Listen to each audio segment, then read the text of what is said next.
Recovery podcast is real life stories from everyday people recovering from substance or behavioural addictions.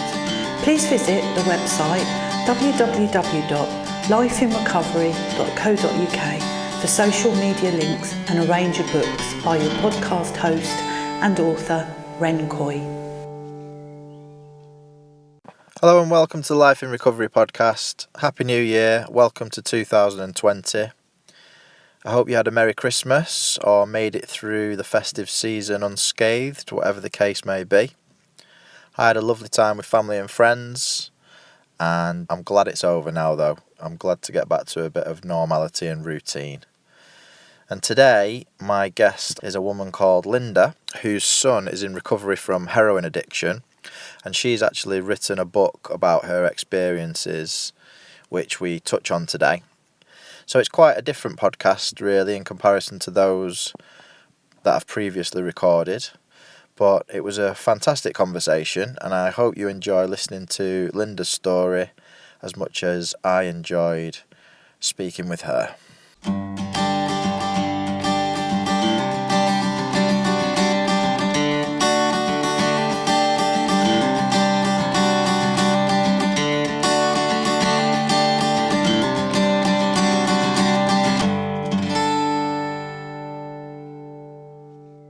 Yeah, definitely. 2020 is going to be a big year for me. I've got a baby on the way. She's due in March.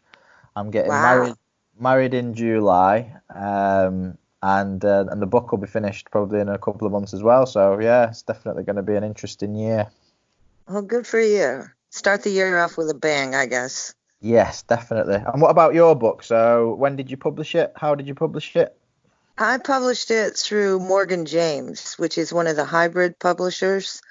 A lot of the marketing falls onto the author, but they're so incredibly professional and helpful, and they have all kinds of seminars and things to help promote your books. I mean, they've really been good. You have to go through the whole process. It's not like a vanity press. You have to be approved and all of that and accepted before they'll work with you. But after that, they've really been good. I can't complain. And how did you go through that process? How did you get kind of verified? I contacted a requisition editor for the group, and I kind of had a contact because I had published in the magazine Guideposts, and the executive editor from there gave me the name of the requisition editor, and I just sent him the first 20 pages, and I thought, well, he'll give me some feedback, but he's like, no, send me 50. I'm like, whoa, okay, I've got 50. And then he called back and said, well, we're meeting next Monday. Just send me the rest of the book. I'm like, oh my God, it doesn't exist yet. So, I work from 3 a.m, like all day long to finish the thing. And he said, it can be rough copy. And it was rough copy, but, they had the whole thing and they accepted it. And suddenly, I was in the whole craziness of publishing a book. Wow. Unprepared. So It's been a whirlwind year, completely. Huge learning curve for me on so many levels, but fun. And can you give like a brief synopsis of what the book is about? The book basically chronicles the time at which my son became involved with alcohol, and then he followed what's called the traditional route from alcohol to pot to experimenting with drugs. And then one day he said to me, Mom, I got to tell you something. And I thought, oh, well, he's going to ask for money again. And instead he said, I got to tell you, I'm addicted to heroin. I'm like, oh, my God. It was like fireworks went off in my brain. How could this be in our world? We're just like this traditional, conventional family. How did that happen? So the book starts there, but then brings us through the whole trajectory of finding help. And so it talks a lot about the flaws in the treatment system and why it is that it fails so many people.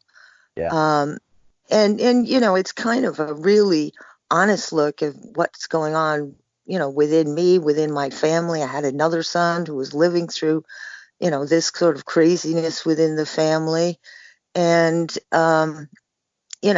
it ends where it ends. I won't tell you exactly, but it has an upbeat ending for sure. Yeah. But it's just, people use all these metaphors like, oh, it's a roller coaster ride. It's like navigating through waters. It's a tornado. All these metaphors, because it's so difficult for anyone to understand how devastating is on so many levels until you've really gone through it. So Yeah. it was a way of putting it out there and putting a face to addiction. This is what it looks like behind closed doors. Mm. Yeah, it'd be interesting to hear that more from your perspective, because generally the podcast is people who are talking about their experience of addiction. But that's the reason why I was interested in speaking with you, really, because I haven't actually had a conversation with somebody who's explained, their experience of being on the receiving end of the addict's behavior, essentially. Right. And you end up with such ambivalent feelings because at the same time you love your son, at the same time he's doing horrible, crazy things that, make you want to, I won't say hate him, but, just absolutely put you in contrast or contra anything he's doing. So you deal with that ambivalence all the time. And at the same time you're suffering, there is that recognition that he's suffering too, Yeah. because Yeah. nobody is happy going through an addiction. It's not about that. It's about not getting sick. Um, I think addicts never lose that sense of, the fact that they're violating their own moral system. They're violating principles that have guided them for years, and they're watching their family suffer, and yet they're caught in this quagmire where they can't get out, and they don't see any other avenues to make the whole thing better. Dude, it's really, it's sad for everybody. Mm, absolutely. So when did it all start? What is the story? When did it begin? It began when he was in high school, probably, I don't know, 7 years. Well, no, more than that, 10 years ago now. And it went on for a period of years, but it was sort of gradually moving into that. Um, and then he was out went into treatment. He was completely, free of any kind of usage for years, and then had a short relapse, but then sort of got right back out into treatment again. And then, remains, in recovery now. Yeah. So he's quite young then. 30. Yeah, 30 now. Yeah. So what was your experience of his addiction then? Like, how did it affect you? You said that, did he get into heroin quite late on in the addiction, or was that like midway, or how did I that? would say fairly early on, maybe a couple years in, now he tells me this, I didn't know it at the time, sort of dabbling. And then there was the moment where he knew he was addicted. And, Yeah. He describes it in this way. I tried it and I fell in love with it. I fell in love with it and I couldn't walk away from it. Yeah. Um, so that was kind of where we were. And, tried different things. He tried Suboxone at one point. It didn't work out. Um, Lots of stops, went to a emergency room several times. They wouldn't accept him. They wouldn't offer help. There was lots of frustration for all of us because I firmly believe when someone says, okay, I'm ready, I want help, you need to act. It needs to be there. It can't be, oh, I can give you an appointment 10 days from now, or I can put you on a waiting list. No, there is a moment, like a window of opportunity where you need to, carpe diem, grab that moment and make something happen. And that's one of the flaws that existed at that time. It still exists now. Yeah. And what was your experience of treatment then? It was, in some cases, it was good. I mean, we dealt with a couple of clinicians that were good, but there were lots of things that were just crazy. you come 10 minutes late for a session, and suddenly you're thrown out of the program, or you have to wait, and someone says, well, you just need to do what you're doing until we can get you off the waiting list. Well, what kind of advice is that? What does that mean? Buy things on the street until you get off the waiting list? And parents were completely marginalized from the whole process because, at least at that time, I think to some degree it's changing. Parents were considered enablers. And I went to a meeting once where parents were blamed for the whole opiate crisis in the United States. I'm like, really? Who did you interview to get that answer? So, where it could have helped outcomes by including family members, that was pretty much at that time, and still to this day in many places, completely rejected as a possibility, as an option. Yeah. I was going to ask a question actually that you've just kind of led me into, which was around the family dynamic. So recently I interviewed a counsellor from the United States called Sean, and he is a holistic therapist, somatic therapist. And we talked a lot about the adverse childhood experiences. So I don't know if you've heard of the ACEs study that was done in the 70s. And what the research was all about looking into the causes of addiction, essentially. And what the research uncovered was that which is really obvious, I suppose, is that addicts are attempting to medicate pain. So they are using drugs, alcohol, behaviors, gambling, sex, whatever it may be, in order to medicate the pain that they're feeling from early childhood experiences in most cases. And usually those that go furthest down the line, especially heroin addicts and those that are using what we call novel psychoactive substances these days, NPS, they tend to have suffered usually more than 4 of the list of adverse childhood experiences, which include things like parental divorce, sexual abuse, physical abuse, mental abuse. And there's a list of these adverse childhood experiences, and if you've got 4 or more of them, you're far more likely to become addicted in the future. So I was just wondering, as your son, did your son suffer from any of those types of experiences when he was a child or not? Well, I'm familiar with ACE, and actually I'm a clinician, also have an MSW, and it's something that certainly is talked about frequently now in the media. A new book just came out by Oliver Morgan on that also. And I've sat and had honest discussions with my son and say, what do you think about this? I mean, can you identify any, trauma that you've experienced in your life? And, my son was adopted, but a very smooth adoption. He was a baby at the time. And we've, always had a pretty solid family foundation. Never experienced many hardships like poverty or anything like that. He went to a private school, and really honestly, the two of us sat down to think, and I asked him quite honestly, is there anything that you can come up with that you think had anything to do with this? And he flatly denies that he's had trauma in his life. And I don't think that, the whole theory does not mean that every single person had to have experienced trauma. I think they're saying there's a pattern of it. So in my case, in our case, I don't think that was a leading cause. My son is adopted. We also know that addiction tends to run in families.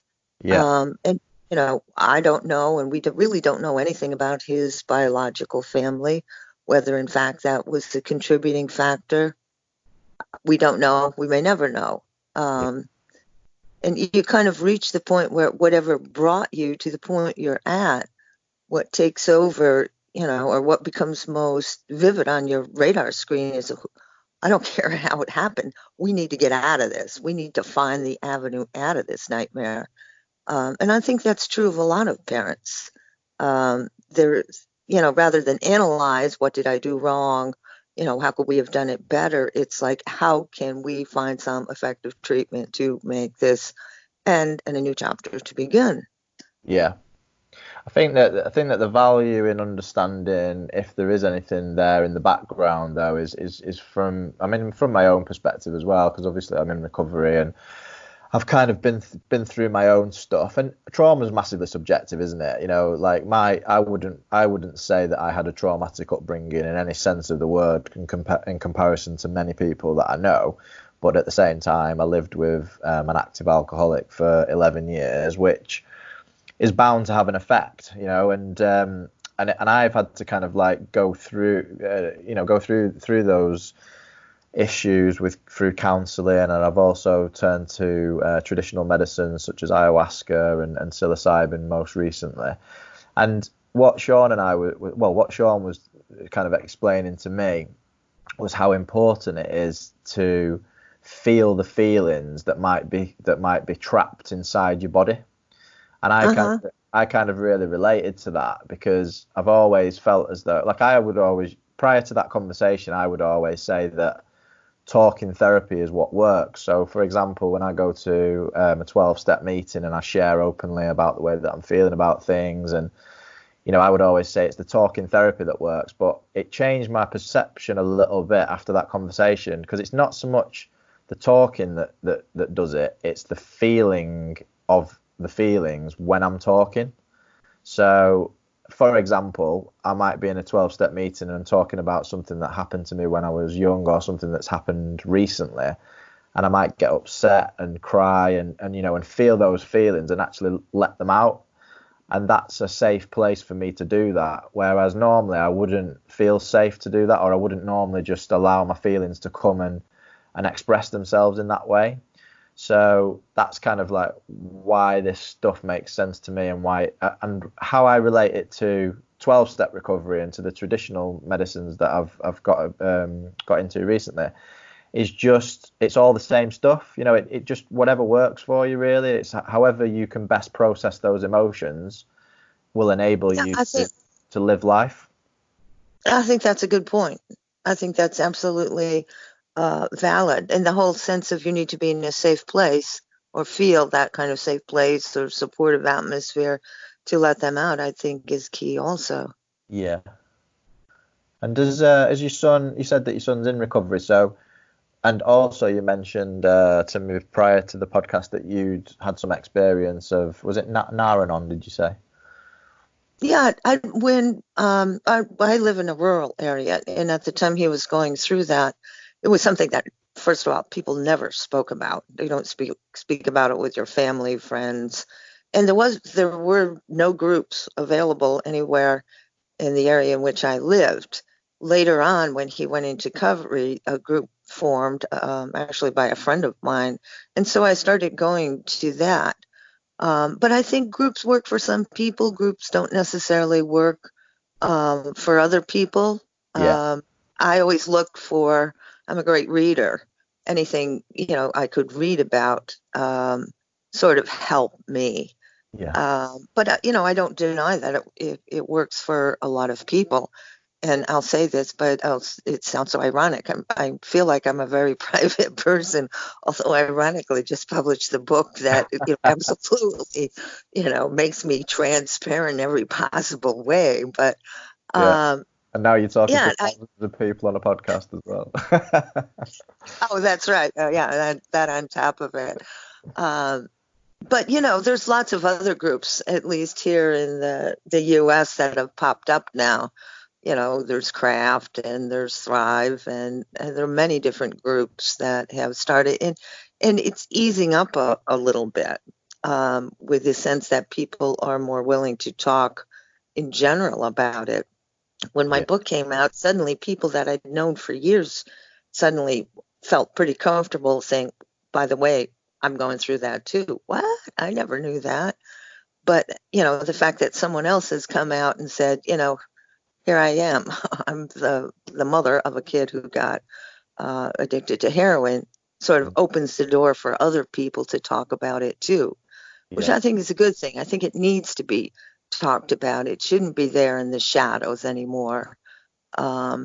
And we need to all be working, kind of supporting each other to make a solution that works for people individually. Because I believe that there's different pathways to recovery. I don't think there's one single pathway, but you have to have those access doors open for people to get there. And that's where I think where we need to work together and improve the whole system to make it happen. Couldn't agree more. I couldn't agree more. And the differing pathways to recovery is so important because, I was when I first entered recovery in the 12-step sense, for the first kind of 3 or 4, maybe 5 years even, I was very, very much, of the mind that this is the only thing that works and I can't see anything else working. And actually, I've completely changed my mind now, and I see that, there's many, many different ways to recover from addiction, and it just depends on the type of person that you are. Like you just said, you're the type of person who likes to read. I might be more of a feelings person. Some people hate groups, some people love groups. And That's right. it's really important that I think the most important thing to recognize really when it comes to addiction, and I think that I don't know if you'd agree with this or disagree, but for me, the universal answer to it all is actually about connection. For some reason, that the addict has lost connection with other people, and they, especially, like in the majority of cases that I come across, and certainly in my own case, I was quite a sociable person really when I was a kid. I wasn't particularly an isolator or anything like that, but as my addiction worsened, it made me isolate, and it kept me away from connecting with other people. And now 10 years in recovery, I understand that when I'm completely connected to people around me, like my family and my friends and my group, my 12-step groups as well, I feel just so much better. And if I start to feel that unease and dis-ease and irritability around people, and that I just want to be on my own, that's the telling sign that I know that something's wrong. So for me, like, community is a massive thing. What are your thoughts on that? Oh, I agree, absolutely. In fact, one of the things that I felt, I was asked once on an interview, what advice would you give to other parents? And my advice was maintain that connection with your kid. That Yeah, is so important. They lose hope that they'll ever recover, but they pay a lot of attention to the fact that you still believe in him, her, you know, and the fact that they have somebody there who they know is going to back them up. I think that's so important. And I saw it on a different level. I went to one of my son went to AA, although he was involved with heroin. Somehow he connected better with that group, and I was invited once. I yeah, think it might have been he got his year coin or something, and I walked in and I was just so amazed at just what a wonderful, warm, supportive atmosphere there was for him. And I yeah. felt these people love my son better than his own family does, than his Mm, own friends do. I get it. I understand why he wants to, why he goes back to that group.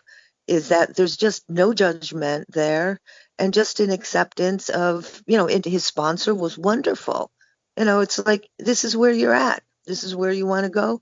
I'm here. I'm going to help you. You will make it. yeah. Wonderful.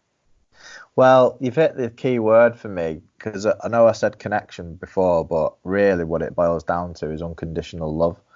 There's an unconditional love in the rooms that I go to, and it's a strange one really, because you know that your family loves you, and you know that your friends love you, but sometimes they place conditions on that love, even when they don't know that they're doing it. We all do it sometimes. We all kind of like withhold love if somebody annoys us or irritates us or pisses us off, and you know, So true. but in the rooms, it doesn't matter what you do. So a person might turn up one week blind drunk and knocking the tables over and swearing at people, and they might be asked to leave, but they'll always say, keep coming back, please come back. And then the next week, if they come back and they're not drunk and they're sober and they want help, they'll be welcomed with open arms, and you go back to these rooms week after week, day after day, and there's just this love that you don't get day to day out in the world, and I think that is the key component. So no matter what road you go down, ultimately it is that love that will help you to connect with others and also to reconnect with yourself, because I think deep down in every single one of us is that innate love. You know, some might call it God, some might call it a higher power, but ultimately it's love, you know, that we all have within us. Oh, absolutely. What are your thoughts on the higher power element of recovery? Is that, I mean, is your son actively in AA or NA, or is he doing his own thing? Like, how's that working? Well, right now he is in a program of counseling, Yeah, group counseling and individual counseling. So he's doing that, and that's pretty much almost every day. I think it's 4 times a week. So he does connect with people that he's known in through AA outside, and we'll do things, go skiing with them. So it's not that he's dropped those relationships. It's just there's only so many hours in a day. yeah. So I think he maintains it through that. I'm forgotten the second part of your question. I was just asking about the higher power stuff. Like, is that Oh, the something? higher power. No, Yeah, that was very important. It was very important for our family because and within the family we think of it as God. We don't yeah, call it the higher power. yeah, And my son grew up in a Christian family, and it's the weight of a feather. The title actually comes from a verse in the Bible. yeah, Um, and that played a key role in him sort of getting the courage to find recovery himself. That moment where he said, I can't do it on my own. yeah, And he had enough of a foundation to say, but I bet I could with God on my side. yeah, And so I think that was an important part of him taking that first step to say, all right, I'm going to give this a shot. yeah, And he to this day, as things go up, will ask, can you pray with me? Or, I've put this in God's hands. It's not something that has ever been lost. yeah. He's not an active participant in a church group. I won't say that, but, a lot of this is a very personal thing. It's a personal relationship with God. I don't think, also there's one way that is the right way. I think maintaining that relationship is important. It was for our family. And if you read I'm sure you've read a lot of the same books I have. You read stories of other people who've gone through recovery. That pivotal moment often involves some connection with God or a higher power, or some kind of spiritual dimension. Yeah. I think it's part of many, many, many people's story. I don't think we're unique in that way. No, well, it's every single one of my books is about that, because my experience was that the day after, the morning after my last drink, I got down on my knees and asked God for help, and I've never had a drink ever since, and that was over 10 years ago, and that was when my journey began, seeking a higher power, seeking God, and it led me to, well, I went through a series of I suppose different teachings in many ways, obviously through the 12 steps, through reading different materials on different religions and spiritualities. And eventually, when I came to have my ayahuasca experience in 2017, it all just kind of like came to that one experience where I actually, like, it was confirmed to me. After that experience, there was no doubt in my mind whatsoever that there is a God and that we're all connected. And from that point onwards, I made the decision that was what I was going to talk about, in all of my writing. So yeah, I think that it's just a hugely important thing. But what I'm conscious of is that word God, and even talk of a higher power and spirituality can really put people off recovery.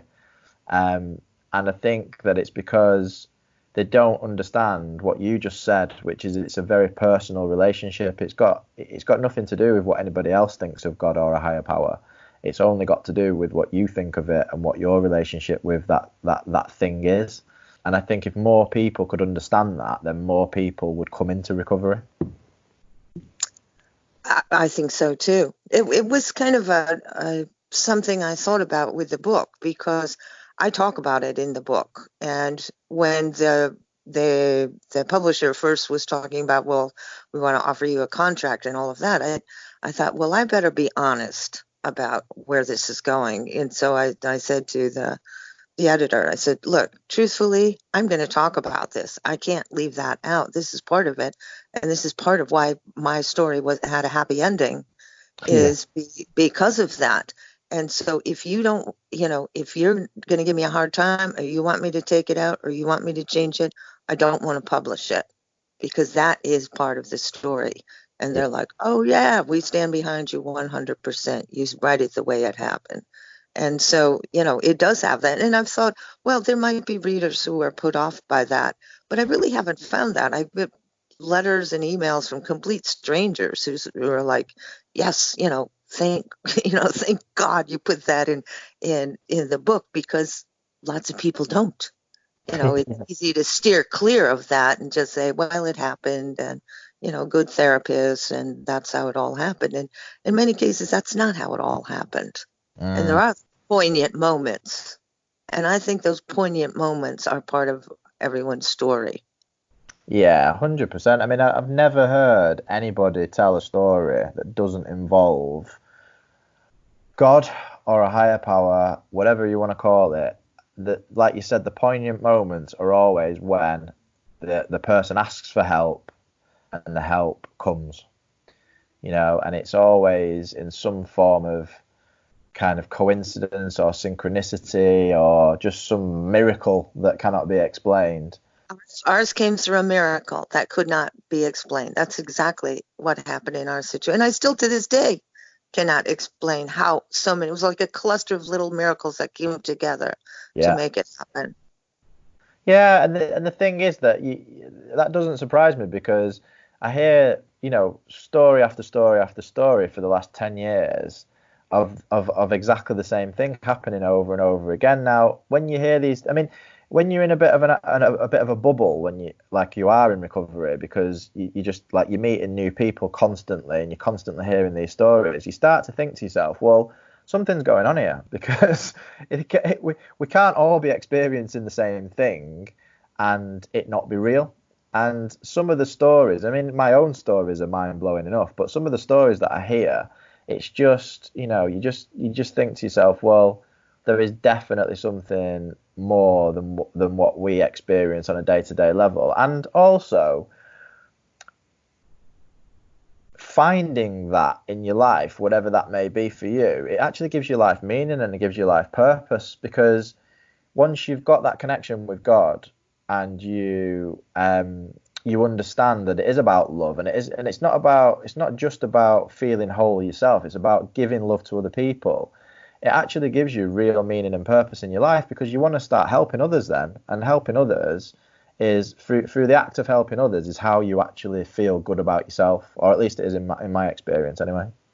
No, I agree. The first thing I did after my son went into recovery was join a helpline where it's almost a 24-hour helpline where people can call in to get resources or help or a bed or treatment, whatever. Just a sense of like, I once was on the other line of that phone call looking for help. Now I want to be on the end where I'm given the help. So I definitely think that's true. So did you have a renewed kind of spiritual awakening of your own as a result of your son's recovery, or did you already have a very strong faith? I think I had a pretty strong faith. One of the themes that runs through my book is that Benny King's song "Stand by Me." I don't know if you know it. Yeah. But that's kind of a theme of believing that God would stand by me at the same time I'm trying to stand by my son. Yeah. So I had that, but once you experience a miracle, I don't think you're ever the same person again. I think it puts you on a whole different level of understanding what is possible spiritually in the world. So I wouldn't necessarily call it an awakening. I would call it more of a realization, like there's something really big that's available. I don't know if you want to call it a dimension, but there's definitely something else there. And we've experienced, I can't deny reality. Yeah. And so I am a different person now. Maybe I would say it has deepened my understanding of spiritual things, Yeah. but not necessarily an awakening. Yeah. You were already awake in that sense. Right. I think so. Yeah. What happened? What was the miracle? Do you mind sharing that?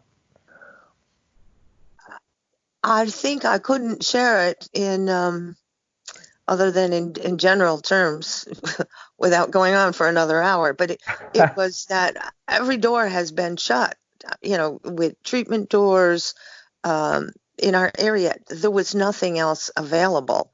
And in one moment, I took my son to probation. He was still on probation at the time. And they said, well, no, don't come to the appointment, go to court. And we start to court, and they say, well, no. And I'm like, drug court was closed. That was one of dozens of doors that had been closed to us. And suddenly, through all kinds of little miracles, in order to get into drug court, I had to have a fingerprint within an hour. It takes 10 days to get a fingerprint. I go to the police.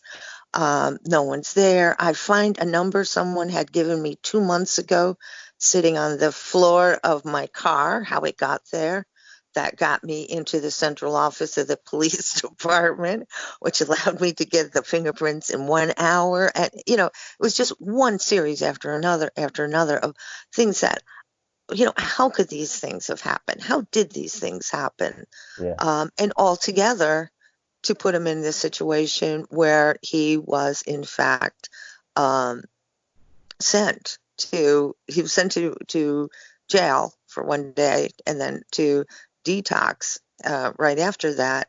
But within a period, after waiting years and years and years, trying everything I could possibly do or find or person I could talk to. I mean, really working hard at this. Yeah. Suddenly, it was like with a swish of the hand, the way was just opened up, and all I did was kind of follow promptings in my own head, and everything was paved. And he got into treatment, and it was the perfect place for him to go. And met a friend who loved the same things he loved, skiing. So they became best buds. And it's like how could all those years of frustration be completely just erased? And in one moment, it's like the red carpet was pulled out, and he was in treatment. Yeah. Amazing. And that's it, isn't it? It's like all the pain and all the hard work that you'd had to go through, and then all of a sudden, like you said, the door just opens, and it is miraculous because none of that stuff would have happened apart from right in that moment. That's right. Yeah, I love that. One of the things I was thinking as well that's just popped into my mind, and we were talking about the aces earlier, and also I mentioned about love and about God and connection. I mean, one of the kind of beliefs I have is that all the suffering and all the pain that we go through in life is brings us closer to God. And your son being adopted initially into your family, and I was talking about a lack of love, and it's not that love doesn't exist, obviously, from his maternal family and from your family, but I imagine that when somebody finds out that they are adopted, I imagine that there's a feeling of maybe a sense of lacking something. Does that make sense? Yeah, I don't know. I've never having been adopted myself, but I suppose there is. Although both of my kids are adopted, and I've always been honest, and I've offered to bring them back to where they were born, and I have no interest. It's not a conversation that carries any interest for them. Oh, they have no interest now. Yeah. Interesting. Yeah. I mean, I was considering it in terms of like the kind of innate desire to be closer to that love. Do you know what I mean? So it might be kind of like a subconscious thing, or I don't know, just a thought that went through my mind, because I imagine that deep down in everyone there is that kind of need to pull towards the light, as we would say. And any kind of like hint of what we might consider a bit of darkness in the background might bring us closer to that. But yeah, it was just a thought that went through my mind as we were talking. Well, but you brought up an interesting point a few minutes ago, the sense that, when you reach that point where you really don't see any avenues open for you is what really leads people to turn to God. I mean, it shouldn't be that God is the last resort, but often is. Yeah. And when your life is going completely well, you're earning lots of money, you have a good career, you're going up the career ladder, everything is fine at home, you're surrounded by friends and family. Well, the need for God becomes less and less and less. It's when you're sort of pushed out of your comfort zone and you discover your needs, or you have a drama in your life that you sort of look up. This is the moment where you look up and you say, are you watching, and what do I do now? Yeah. So yeah, I think we do become, in some ways, I hate to use the word better, but I will, better people because of the hardships we go through, because those are the moments where we kind of strengthen our relationship to God or to a higher power, however you conceive of it. Yeah, definitely.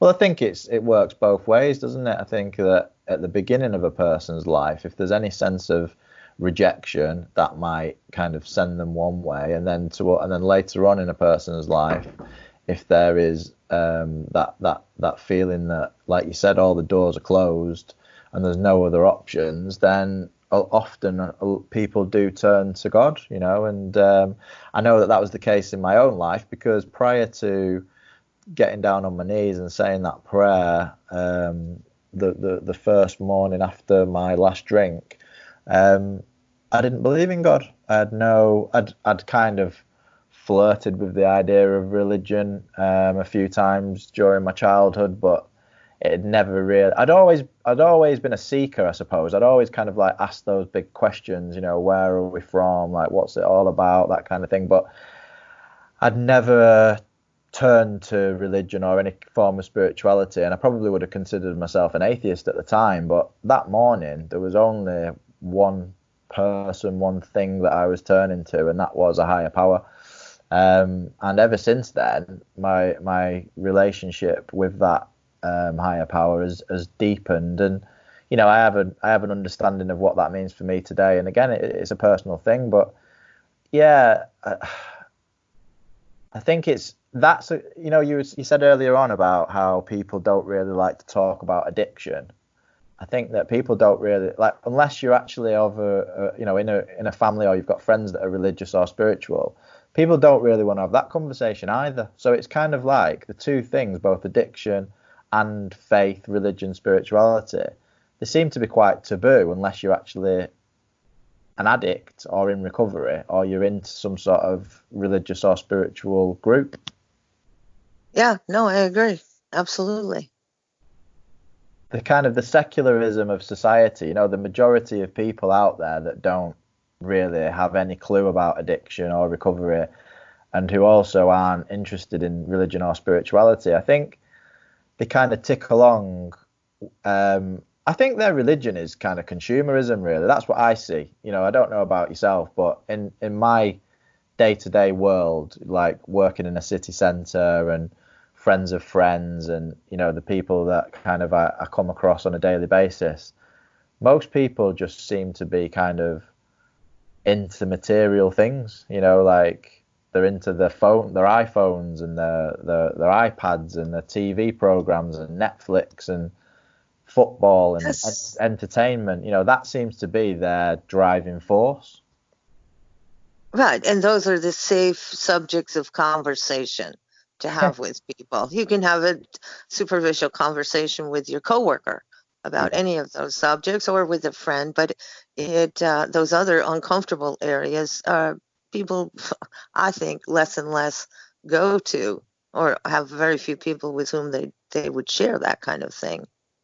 absolutely. And this is the difference between kind of like normal life in inverted commas and recovery life, because when you enter recovery, whether it's through treatment or an AA meeting or an NA meeting or any kind of meeting, smart group, whatever it may be, all of a sudden the day-to-day chit-chat about your latest TV program or the soccer game or whatever it may be becomes bullshit conversation, and the real conversation becomes about what's going on in your head, how are you feeling, like your emotional life. And that's the difference. There's so much more weight, and when you start to be vulnerable with another person and you have those deep and meaningful conversations, you get true connection with those people. Yes. Yep. It was interesting actually, because there's a friend of a friend who over the Christmas period. I mean, we'd had conversations before, just the usual chit chat, but he was diagnosed with cancer a few months ago, and he's been going through the treatment. And there was kind of 4 or 5 guys sat around a table, and he started opening up about his illness and about the treatment and stuff. And it was just an amazing conversation, and I felt for this guy on a deeply human level, and I felt a lot of love for him as well, and I think everybody around the table did, but we didn't really know each other that. I mean, they knew each other better than I did. I was kind of like the person who was new to the group, but it was a real moment of connection for me, and I just thought these are the conversations that we want to be having. I mean, the guy in question who was talking, he got quite emotional and shed a tear and stuff, and he apologized for crying, and I just said to him, don't apologize. You've got nothing to apologize for. It's good for you to get it out, and for us all to witness that.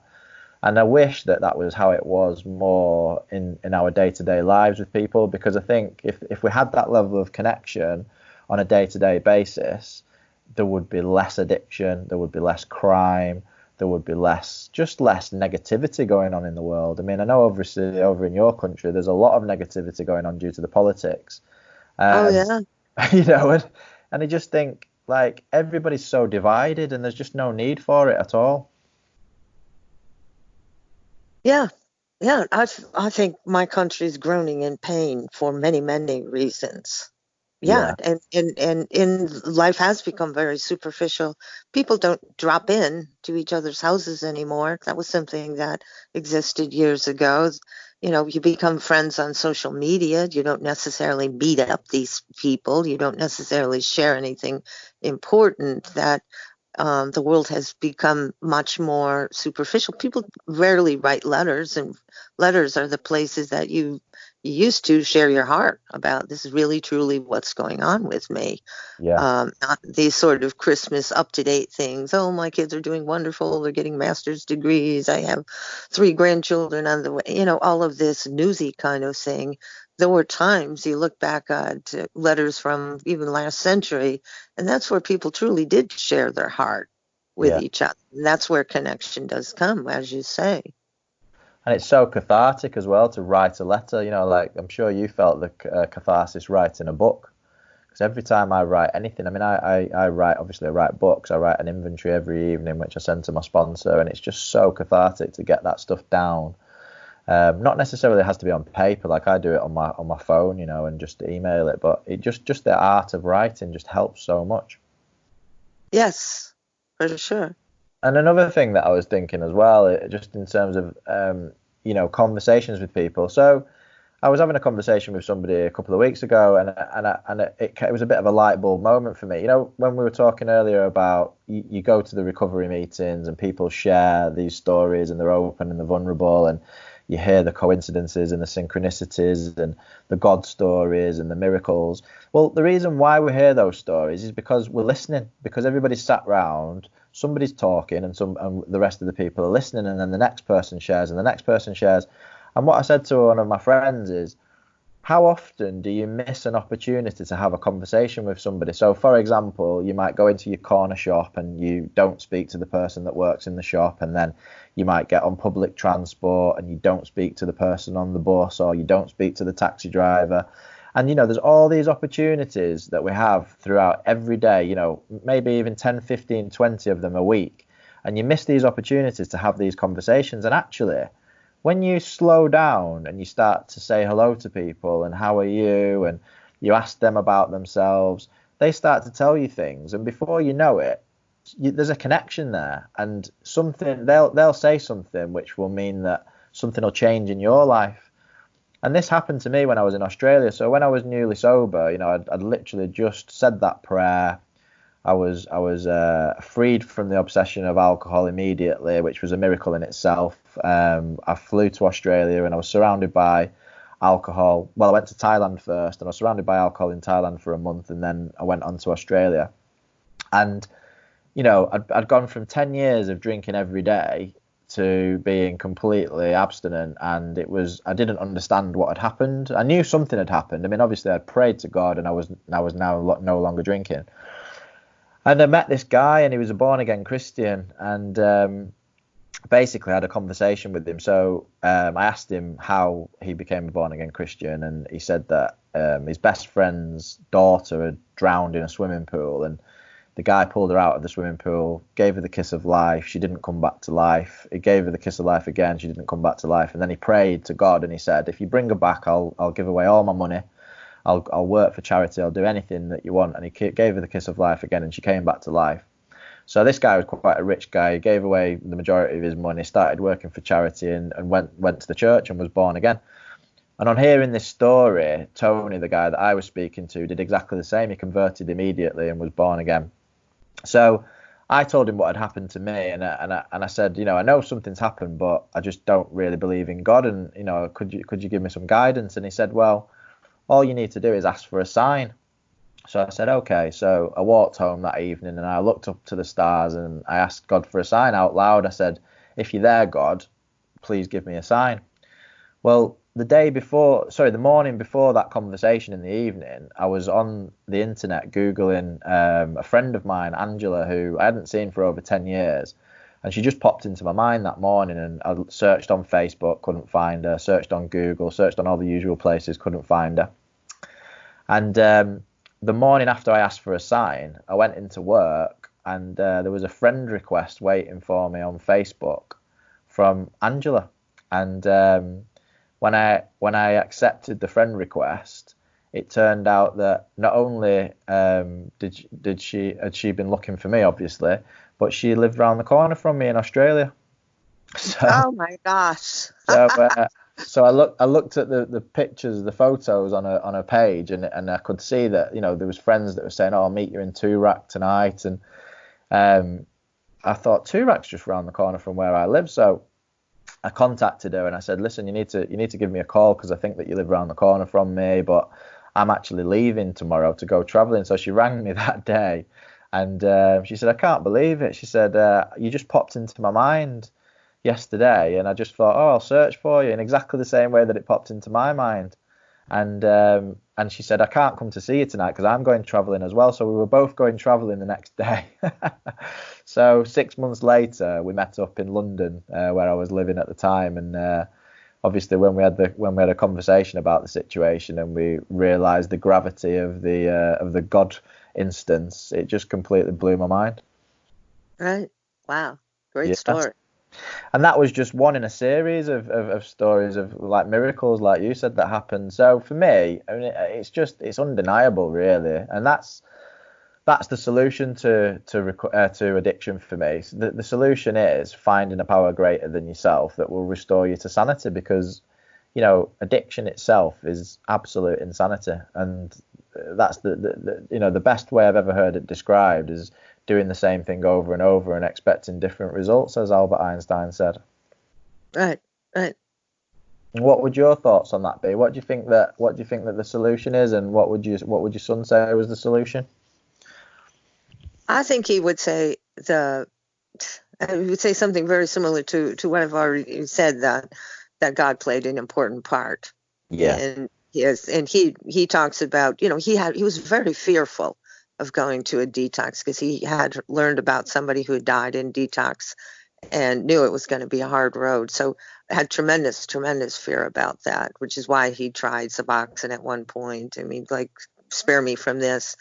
But, the last words I ever said to him when he was on his way to detox is, look, if God brought you to this point, he's going to bring you the rest of the way through. Yeah. And he said, and then of course there's no contact with a parent for weeks. So I had no contact whatsoever. But one of his first letters to me said, oh my God, you won't believe this, but exactly what you said was, said to me happened. I thought it was going to be terrible, and it was over in 2 days, and it wasn't so bad. It was almost like something had, done something miraculous, that I didn't go through all the same pain that I saw everybody else going through. Mm. So, and that's his story. There's probably more to it than that. But, that was sort of his entry into recovery, is like, oh my God, there is some power that can change things. Yeah, definitely. And what's your thoughts on, is it Suboxone you call it over there in the US? Yeah, its name is, what is it, buprenorphine. Yeah, yeah, buprenorphine. Yeah, I mean, over here we call it Subutex, or we also have the methadone program, which is Ficeptone as well. Right. Well, we have methadone too, but there's very few methadone clinics, and all research shows that that's the preferred way to go.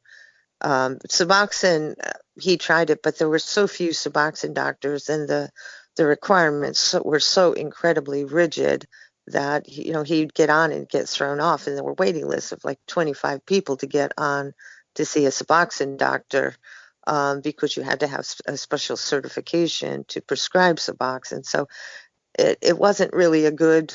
I mean, it was better than using heroin, but wasn't a great solution for us.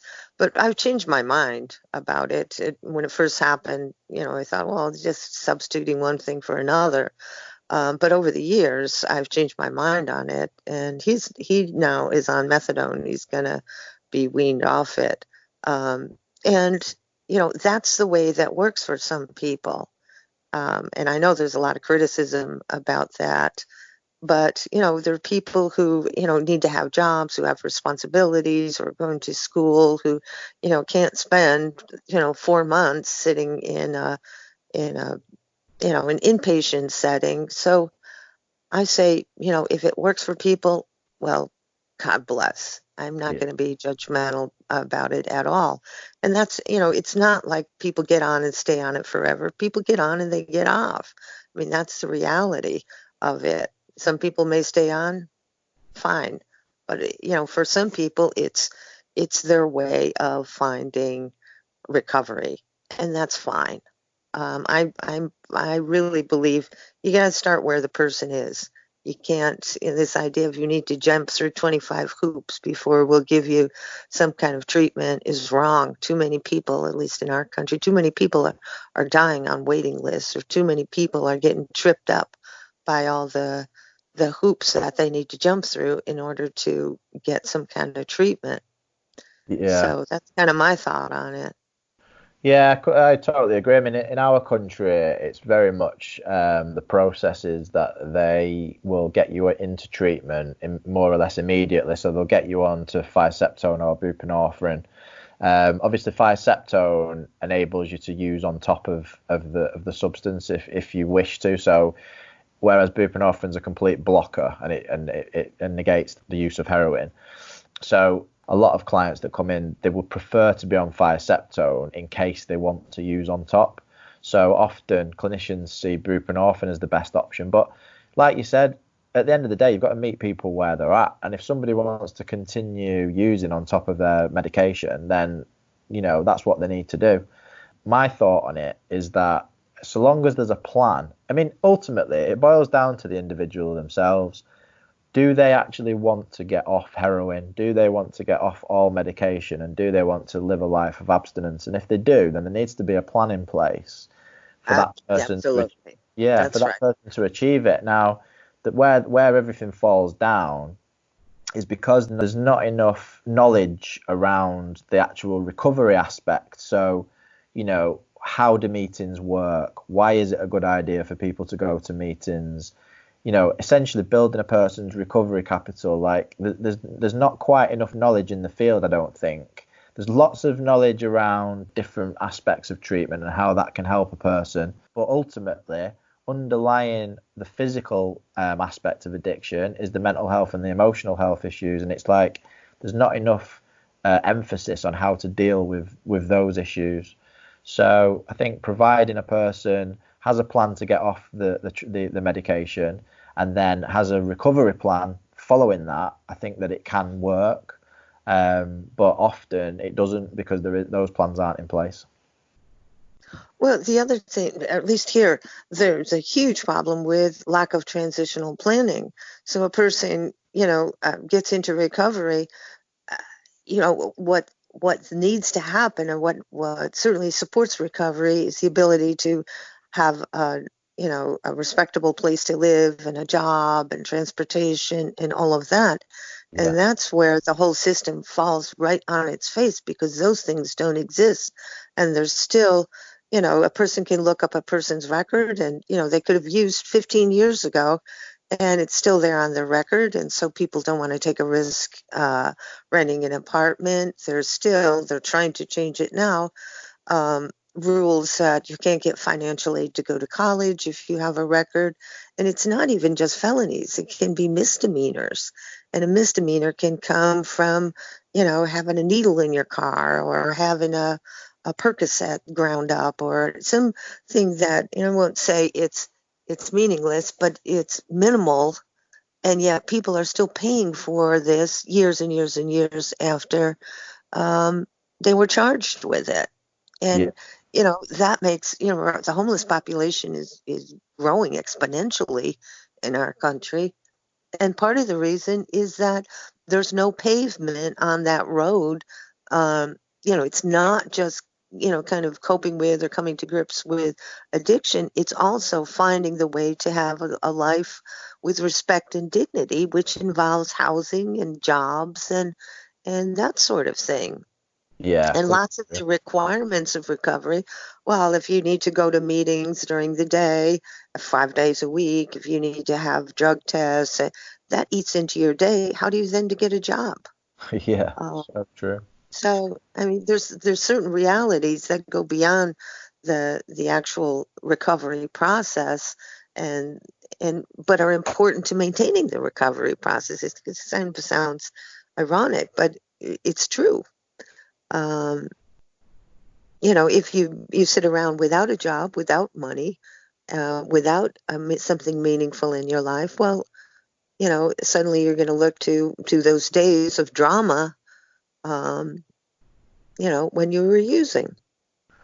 Yeah, I mean, we're in the midst of an addiction epidemic, really, as we speak, and that includes a mental health epidemic. And I just hope that we don't have to collectively hit a rock bottom as a society. I mean, I think we're already reaching that point anyway, with the opioid epidemic and the mental health epidemic and pharmaceutical medications just being off the scale, especially obviously in the US, but it's getting that way in this country as well.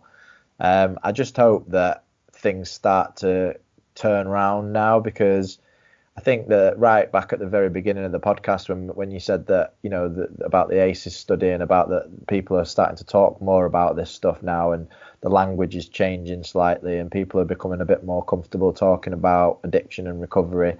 Ultimately, it's a part of, there's not many people that aren't touched by it in some way, shape or form.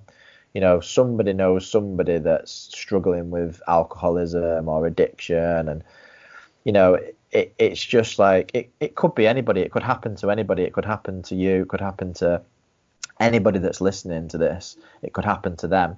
And I think that people tend to believe that addictions, it would never happen to me because of X, Y, or Z reasons. No, it could definitely happen to you at any time.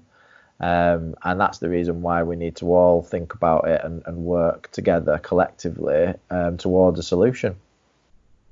Absolutely. And the days, there used to be the time when mental health and addiction were two separate rooms. The professionals in one field, professionals in the other. And I think now there's a hallway between those two rooms, and people are beginning to realizing there's an overlap and they need to be talking and supporting each other. And I think that's going to have a very profound effect moving forward. Yeah, and I think one of the huge things with that, though, is for the addict themselves to accept that they have got mental health issues. And when I say mental health issues, that doesn't have to mean that you've got schizophrenia or anything like that. Even just anxiety and depression as a base. I mean, I can't tell you any person who's in recovery that I've ever come across that doesn't say that they don't suffer from anxiety or depression. It literally, I've never come across anybody. So where does that come from? You know, there has got to be a reason why they suffer from those mental health issues. And in a roundabout way, I'd just say, well, the society that we live in is set up that way. I mean, the amount of hours that people have to work, you know, the amount of stress that everybody goes through just to live day to day, that creates enough anxiety and depression for the average person as it is. Yes, well, that and there's such a close connection between ADHD and addiction also. Yeah. Nobody wants to talk about the impulsivity or the lack of planning, but there are features that are in both of those worlds. And certainly that could be more effectively addressed also.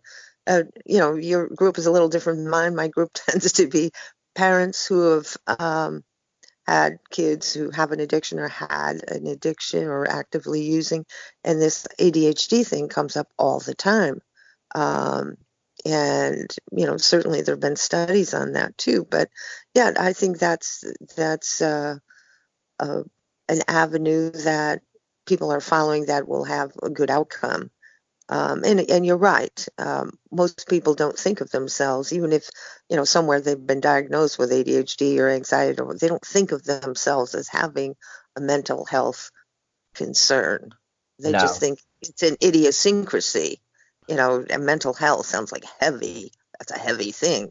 Like a little anxiety is something that more people can live with. Yeah. So, yeah.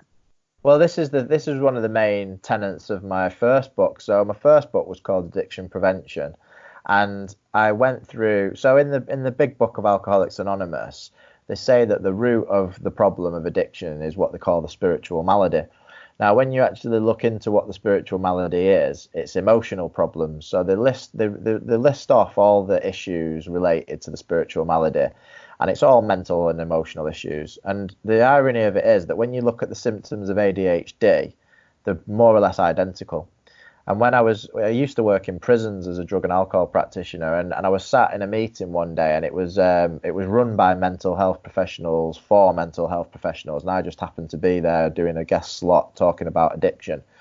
And they were doing a presentation based on ADHD and other illnesses. And I just couldn't believe that every illness that they went through, they all sounded exactly the same as the previous one. So I said, how do you actually differentiate between each one? Like, how do you work out who needs medication for which illness? And really the answer to it was, well, we kind of like guess. As clinicians, we just give a person the medication that we think will work for that, what we've diagnosed them, such as ADHD.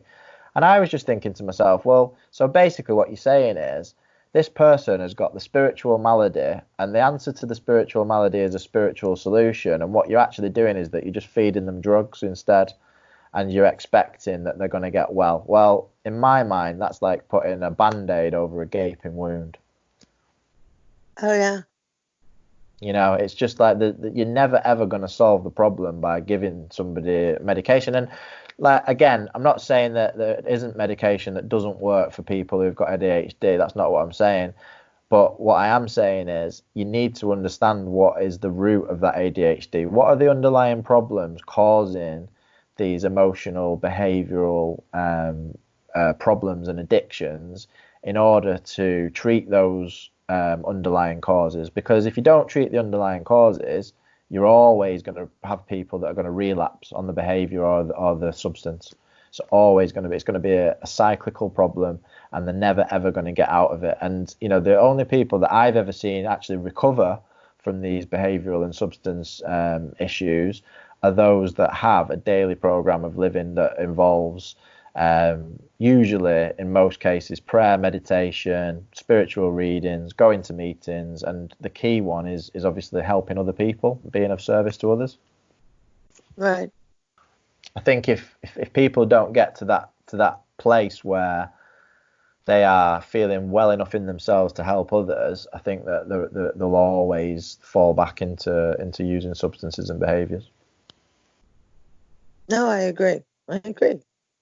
Do you consider that you're in recovery yourself then from your son's addiction? I don't know. That's a term that's often used for families. The idea we all we recover together. Somehow that terminology doesn't feel right to me. Am I adapting to the whole experience? Absolutely. I don't know that I see it as a recovery, because recovery, in a way, as a family, it sounds like you're going back, you're recovering, you're regaining a life that you had, but it's not. You are never the same. Your child is not the same. You don't step in the same place in a river twice. The river flows on. Yeah. So it's adapting and creating a different life that in some ways is very similar to the life you had, in some ways is very different. My son and I have, I think, much deeper conversations now than we ever did before his addiction, because of what we've gone through individually and together. I think that our system, or our value system, priority of what is really important in life has changed, and in some ways that changes the way we interact with each other. There's things that we know that are really important, that we cherish, that we had lost at one point, or risked losing. So there is a period of adjustment, certainly. I don't know if recovery is the right word, but there's definitely that idea of growing individually and as a family. Absolutely. So if that equals recovery, then maybe it is the right word. It just doesn't seem to fit right for me. Yeah. No, I like the word adaptation that you used. I think, and I love that analogy of the river flowing. I think you're absolutely right there. It's never going to be the same again, is it? You've been through all this upheaval. Some might call that trauma that you've been through.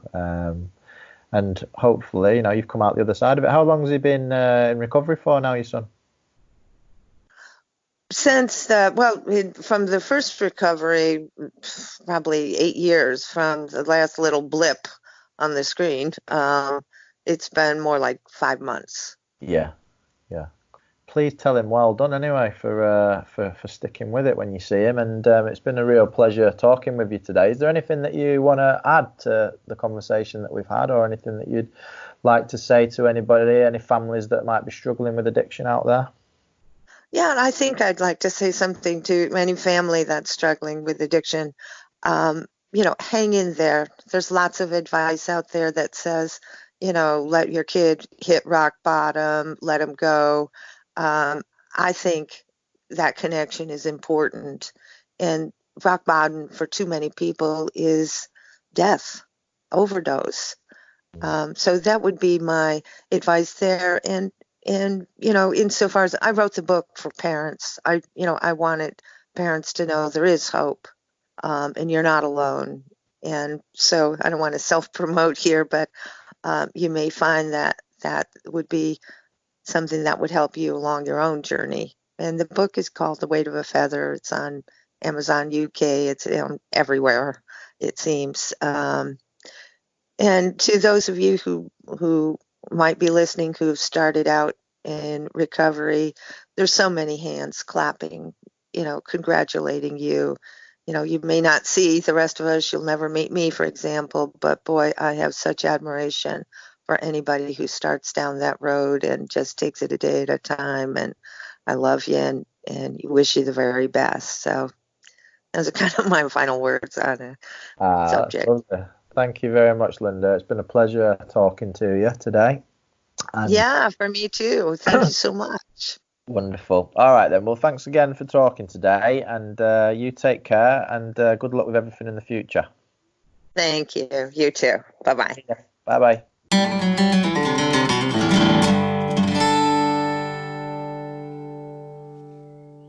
Thanks for listening, and don't forget to subscribe to the podcast on your podcast app.